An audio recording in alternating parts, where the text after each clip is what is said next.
नमस्कार मंडळी, यावर्षी भरपूर शेतकरी कपाशीची फरदड हे घेणार आहे. परंतु बोंडअळीचे नियंत्रण जर योग्यरित्या करत असेल तरच आपल्याला कपाशीची फरदड ही घेतली पाहिजे.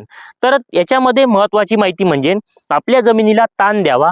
ताण दिल्यानंतर आपल्या कपाशीला जे काही खालून फुटवे निघणार आहे, हे फुटवे जास्तीत जास्त निघण्यासाठी कपाशीला चांगला ताण देऊन आपल्याला येथे खताची मात्रा द्यायची आहे. याच्यामध्ये 10-26-26 DAP प्लस पोटॅश हे खत टाकून मागून पाणी ओलायचं.